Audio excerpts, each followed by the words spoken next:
It is now our privilege to invite Mr. Wong Hoong, Director General of Education, Ministry of Education, to deliver his speech. Mr. Wong, please.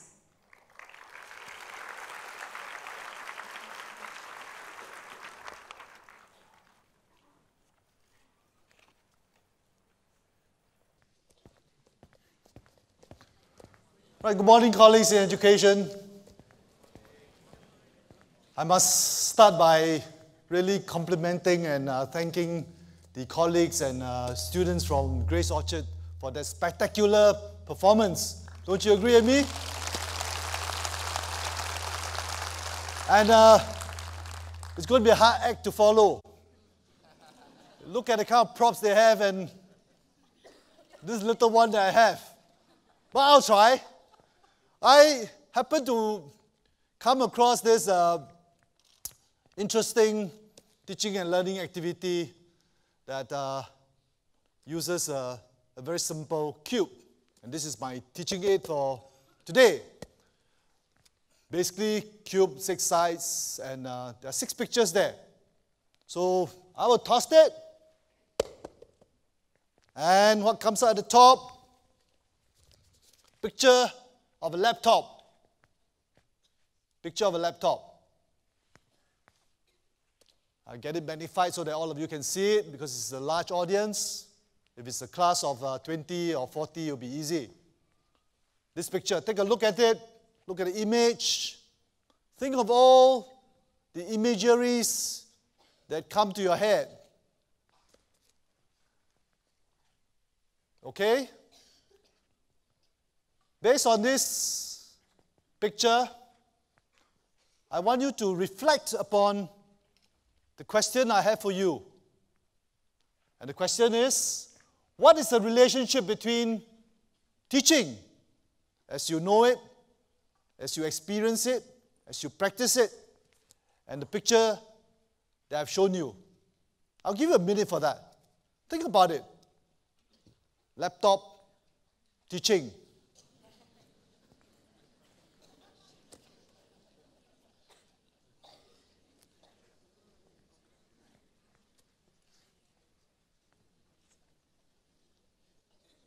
Is there a relationship?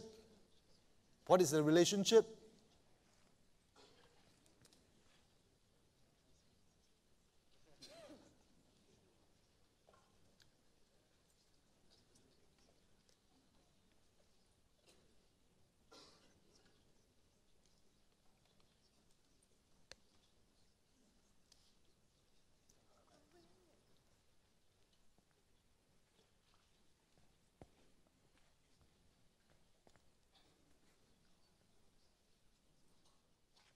Okay, now that you have thought about it, perhaps turn to the person next to you. It's a pair work. Talk to each other about your thoughts, about your reflections, about your feelings about the relationship between teaching and the picture that you have seen. I'll give you another minute for that. Come, turn to your person next to you. Whether you know the person or not, introduce yourself. If you know the person, then get into the conversation. Share your ideas.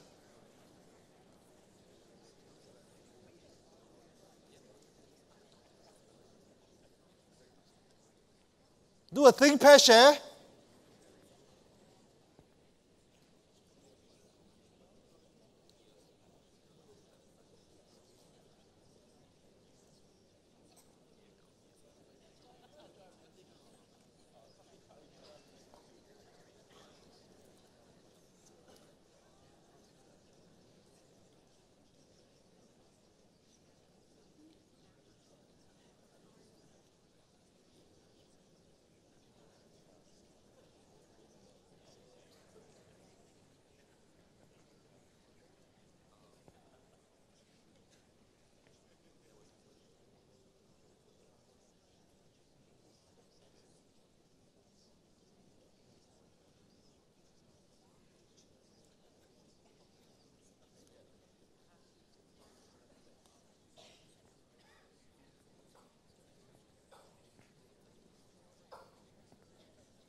Okay? You've done your thinking, you've done your pairing, you've done your small group sharing. Shall we do a large group sharing? Do we have mics along the aisles or something? No. Okay. If not, would somebody want to just shout out some answers? Any volunteers? What are some of the thoughts around, relationship between teaching and the laptop? What are some of the ideas generated?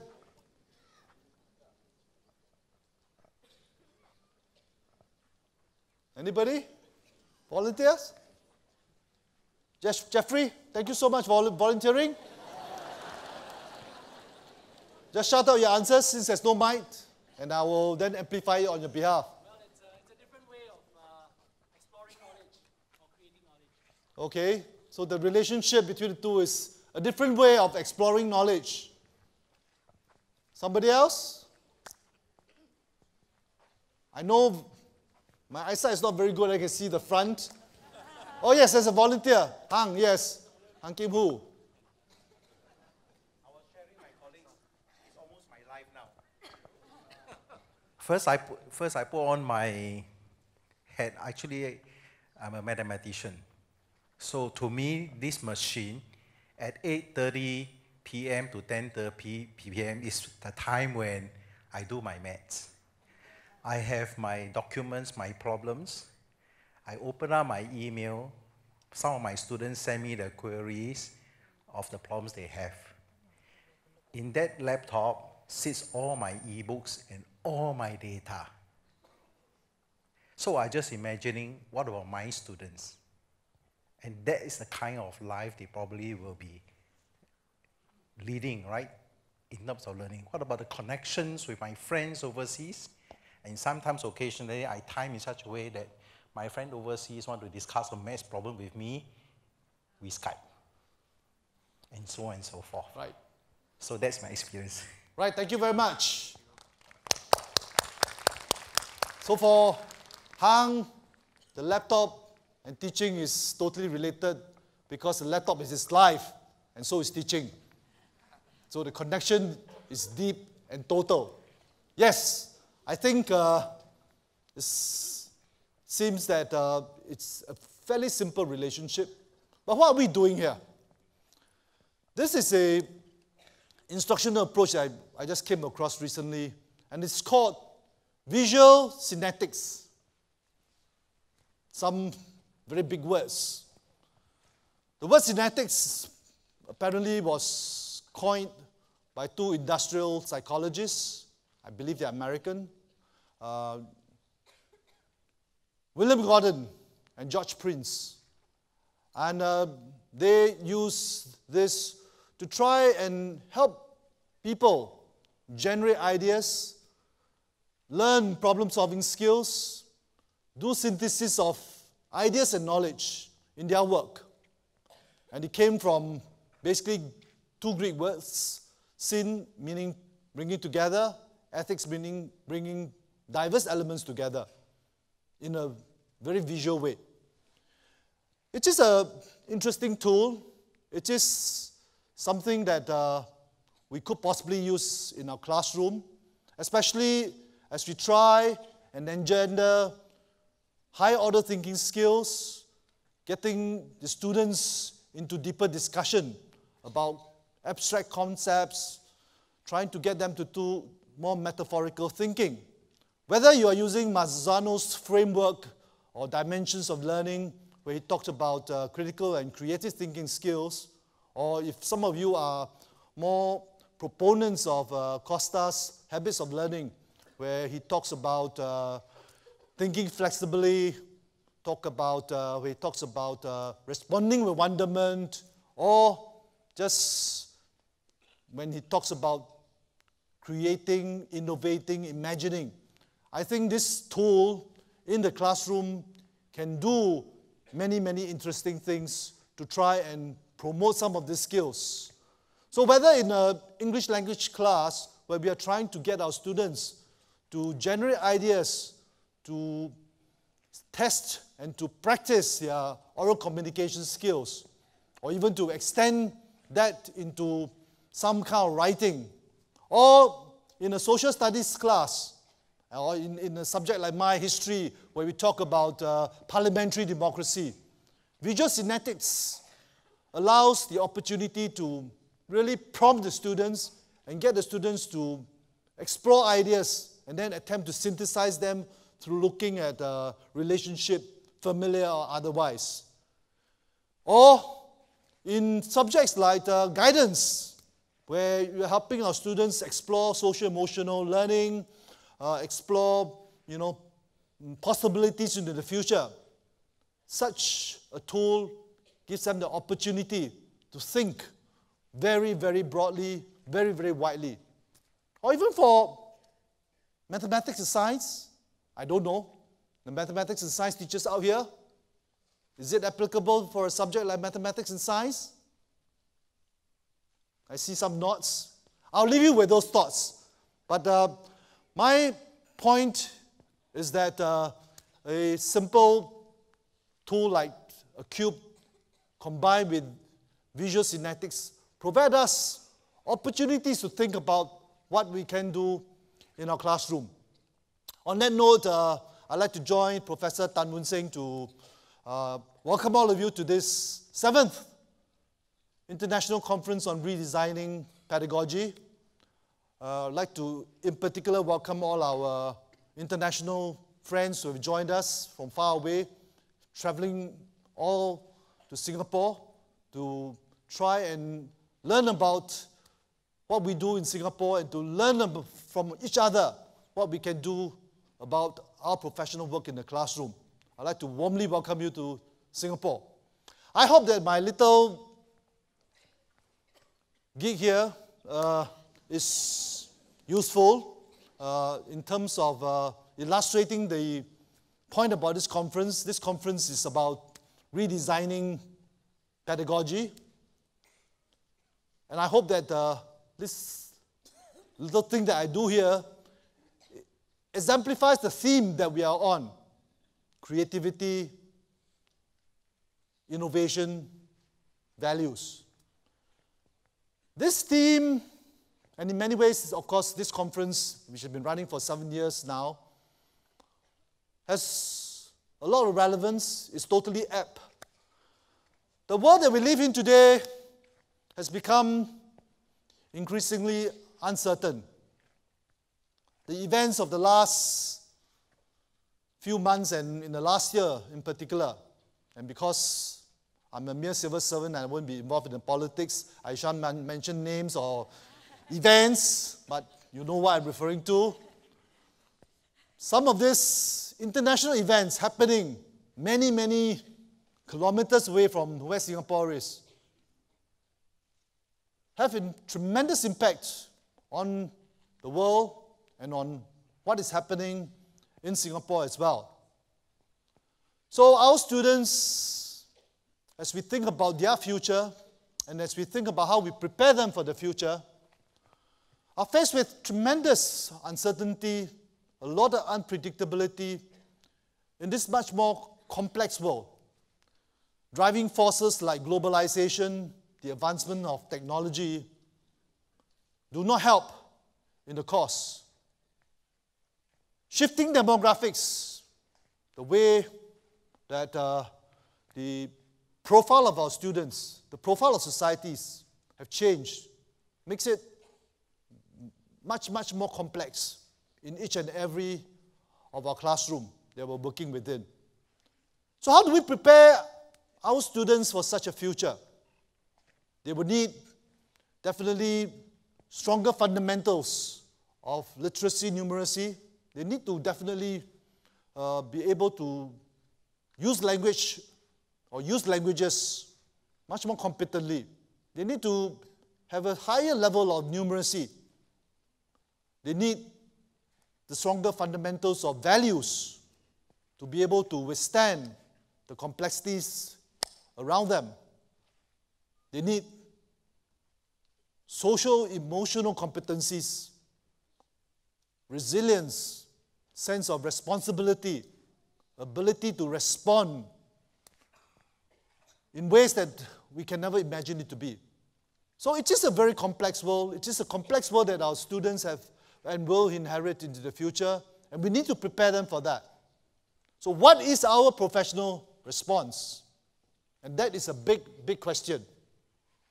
And there are many things that professionally we need to think about. There are many things that professionally we will do. I, for the purpose of today, want to name the three, in my mind, most important things. First, pedagogy. Second, pedagogy. Third, pedagogy. It sounds like one thing. Yeah. Actually, it's one thing. But one thing magnified 3 times.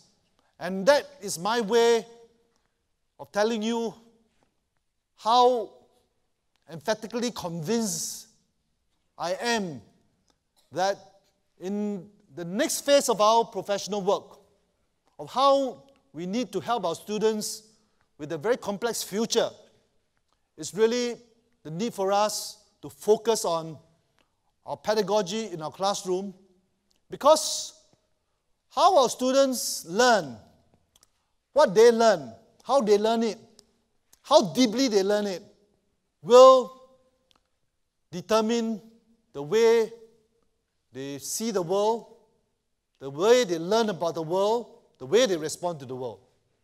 And in my mind, the focus on pedagogical practices in each of our classrooms, the way we think about pedagogical excellence, and how we need all our teachers in every classroom to be skillful, it's really, really very important. Why I'm so convinced about this? 3 major things that or 3 major areas that I think will make the pedagogical improvement required of us so compelling. And this time now it's really 3 things. One, if you look at the work we've done thus far, we've done great work in the classroom. Our students have learned well. The literacy levels of our students have improved tremendously. They are now reading, writing, speaking at a very high level. They are learning their mathematics well. They are able to solve a lot of mathematical problems very competently. But having said that, the challenge for us is that for our high ability students, they have done extremely well. For our average student, our averages are very, very high. For our low progress learners, I must say that we have some way to go. We still need them to develop stronger literacy and numeracy. And the question that I pose to myself all the time and to you today is, how do we redefine, how do we redesign, how do we rethink, how do we re-implement a pedagogy that can reach the last student in every class, that they can learn the mathematics, the languages, everything that they need to learn to the highest level possible. I don't think we have arrived there. There's still a lot of opportunities for growth in that area. And if you think about it, this group of students who are disadvantaged, who have got deficit in their learning, who are slower for whatever reason they may be, they require a very different pedagogy to reach them. When we apply the same old, they will not receive. And we stand there looking at it and say, why can't they learn like the rest? But they are not like the rest. They need different intervention. They need different approaches. They need different ways for us to reach them. So, we need new, innovative, engaging pedagogies that can reach these students who require them so that they can also level up all their basic competencies. So for that, I believe strongly that we need to redesign our pedagogies in this very important and core work as we move forward. Number two, we talk about a complex future. The complex futures will require a lot of more complex competencies from our students, higher order. It is not just good enough to be able to read. We need our students to read with greater clarity. We need our students to read at greater depth. We need our students to read much more complex text, expressed in different forms, in different genres. And those skills are much more demanding than ever before. So we're still talking about literacy, but higher order literacy skills. And to be able to now rise above basic literacy, which our students already have, again, the same old pedagogies will not work. It will work with establishing what we have done very well, but to move to the next level, we need the next level of pedagogy. The pedagogy that will engender higher order thinking skills.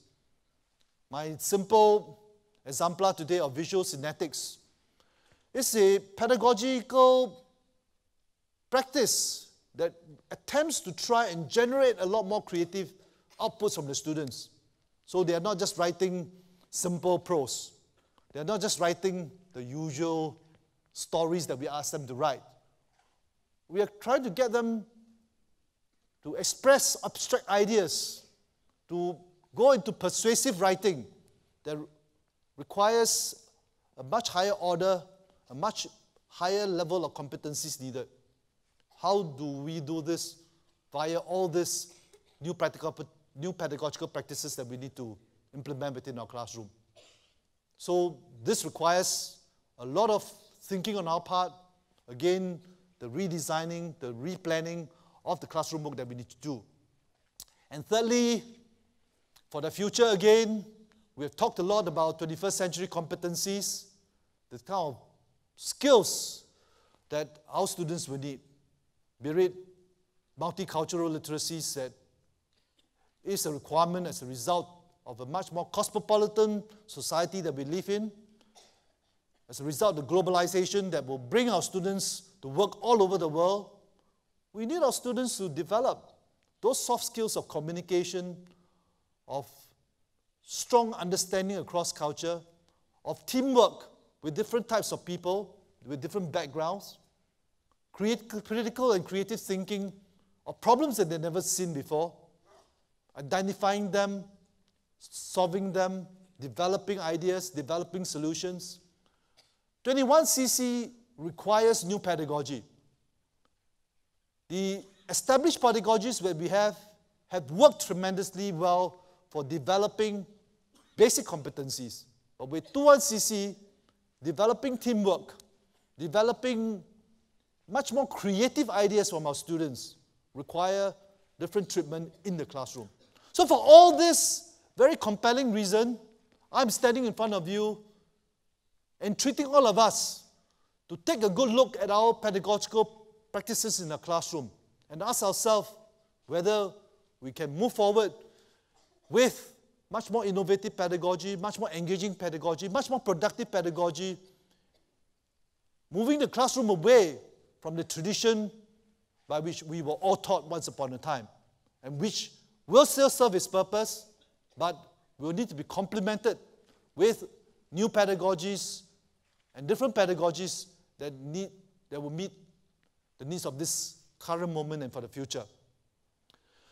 So in redesigning pedagogies, I must be very thankful for the very close work that our schools, MOEHQ, worked with NIE.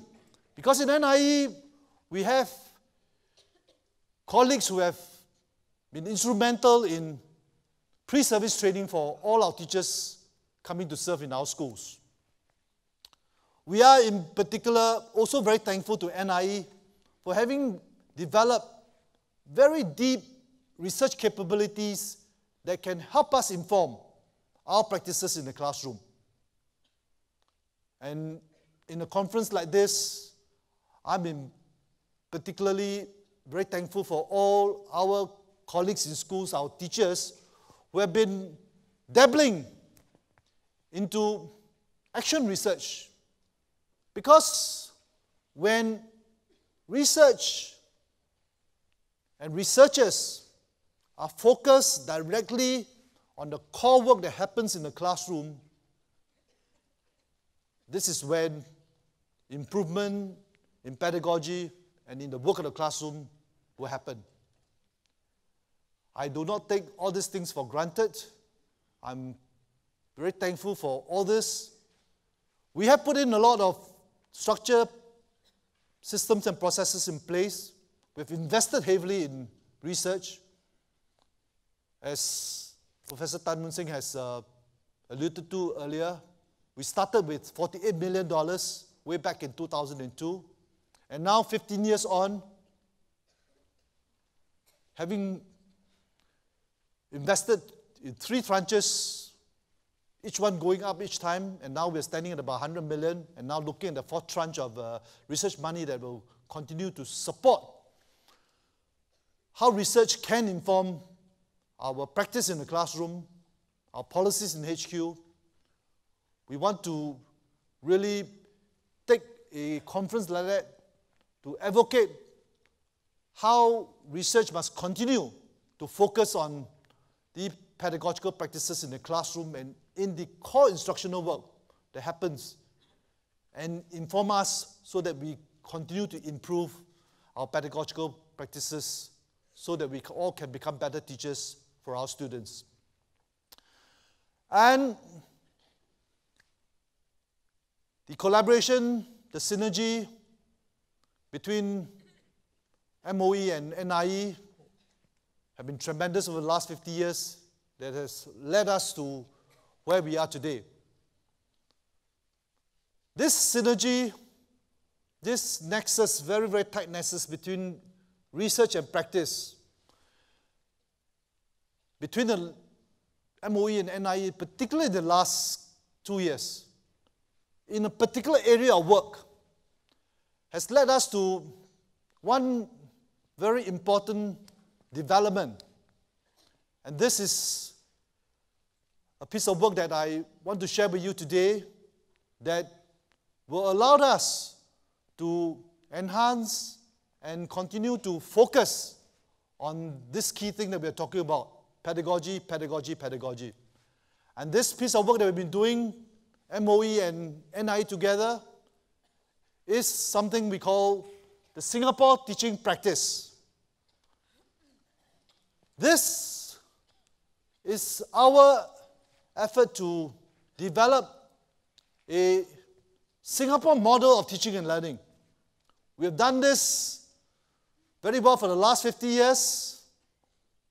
It is really opportune for us as professionals, as deep practitioners in the classroom of pedagogy, to try and document, codify, and explain the very important work that is core to our work as teachers. So the Singapore teaching practice will attempt to do a number of things. Firstly, it will articulate core and deep belief on all our parts as teachers about teaching and learning in the Singapore classroom. Because it is those deep beliefs that will determine our professional practice, our behavior, and the work that we do with our students. This Singapore teaching practice will codify the work that we have done in our classroom over many years by examining not just the work and describing the pedagogical practices in our classroom, but it will look at the theories behind it, the research around it, particularly the local research that have given us a lot of confidence about what we are doing that have arisen over the last 15 years or so. Thirdly, based on this set of ideas, we want to be able to distill all the practices that have worked for us and to be able to describe them, explain them, and share with everybody. Because fourthly, the Singapore teaching practice will be attempting to try and reiterate and amplify all these very good practices that are happening within the Singapore classrooms. We hope that over time, the Singapore teaching practice will become the common language and the reference points for all of us as teachers in our professional work with our students in the classroom. It will be the reference point for us to examine our own professional practice, think deeply about it, improve it in all the different aspects of the work that we do, the action that we undertake in the classroom, the moves that we make, the instructional approach that we deploy in our classroom to help our students become a better learner. This work has been very, very enriching for a lot of us, and I'm very happy to be able to share with you today because over the next few months and many years to come, we hope that the SDP will be the defining professional document that helps us explain our professional work in deep ways that we have never been able to do before. Lastly, this brings me to really congratulate NIE on this very important conference on redesigning pedagogy. It is going to be a wonderful opportunity for us to talk about pedagogy,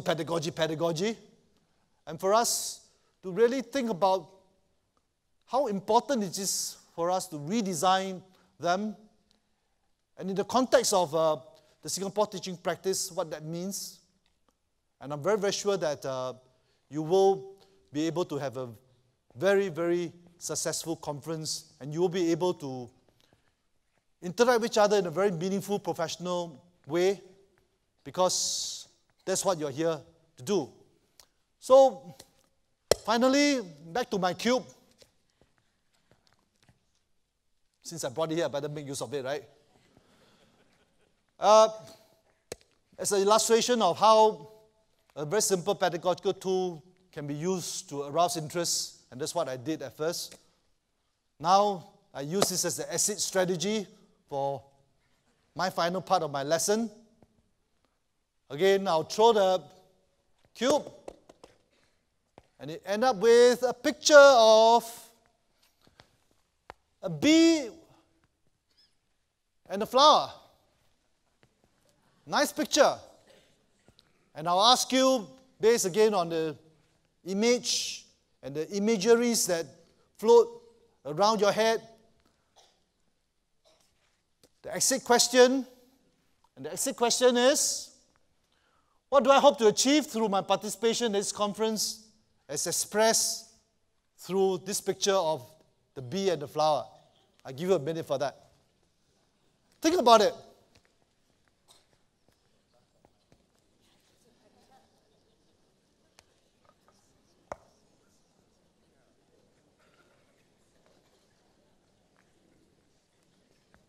What do you hope to achieve? You're going to spend the next 2 or 3 days here. Talk to your neighbor.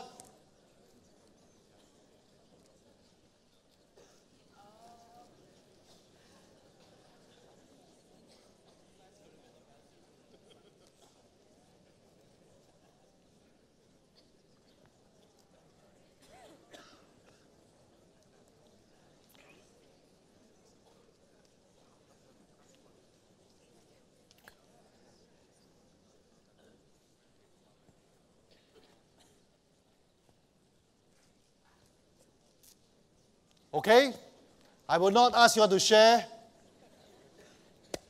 But this brings me to the end of my lesson, and on a hopefully a high note, I'd like to be able to, at this point, officially declare the launch of the STP and to launch it with all my colleagues and my fraternity of teachers in the Singapore schools, and hope that you will find the STP useful for improving our professional practices and in our quest for professional excellence as we work with each and every student to prepare them for the future. So have a very, very meaningful conference, all of you. Thank you very much.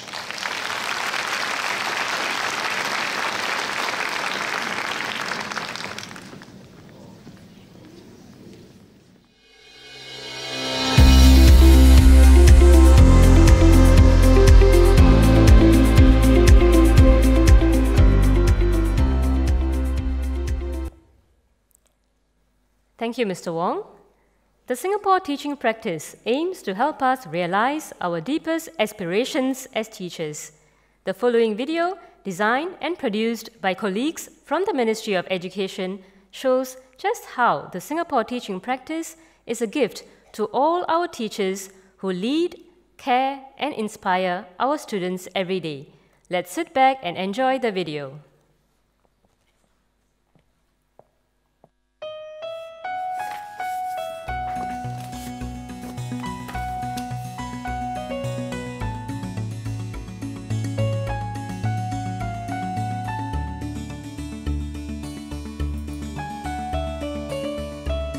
There are two mobile phone plans.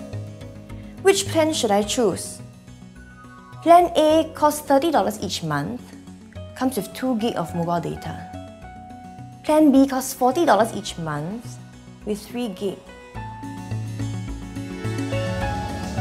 So which route should I take? The one with fewer stops? Now, what information can I get from this? It tells me that bus 34 is 17 stops away from Toa Payoh Central. Let me clarify my task and the information I have. I know that the bread costs $1.50. I handed you a $10 note. So how much change should I expect to receive? I should receive the amount I paid minus the cost of the bread. $10 minus $1.50. Class, as we go through this task, I'm going to think aloud step by step. So listen carefully. First, I need to understand this mathematics task. Next, I need to find out how much orange juice Linda has. So how can this model help me? It shows me that Linda's bar is shorter than his. Now it's your turn. So work in pairs on question 2 and think aloud as you do so. But how do I do it? So I think I'll use a model. I'll draw John first since I know how much sweets he has. Amy will have a longer bar with the remaining. If we draw the model, it will help us identify that John has 443 sweets.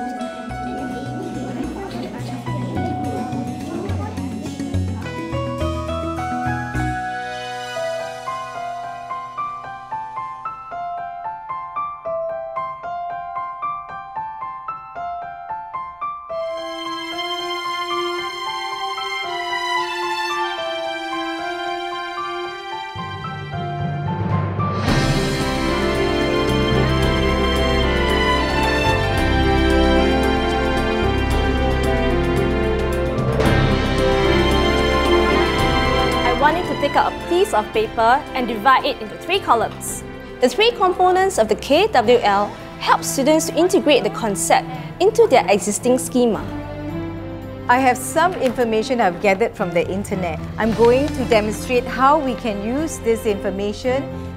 I'm introducing a visual organizer in my English lesson to teach my students how to classify information they have gathered.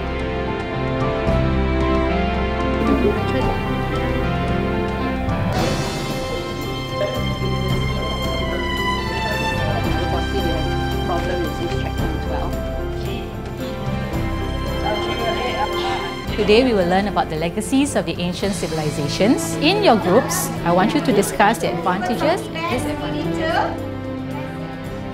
It's still slanting, it's not exactly, you need to keep testing it.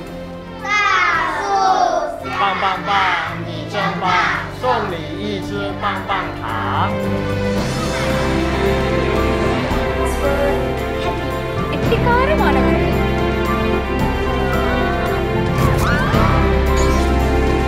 Can we add?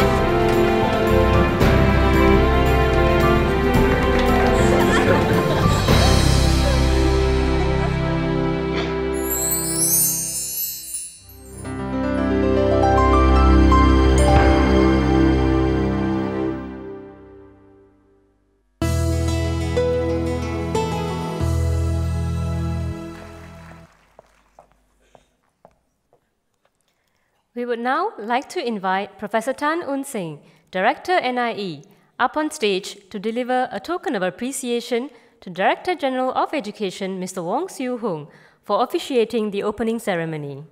Prof. Tan and Mr. Wong, please.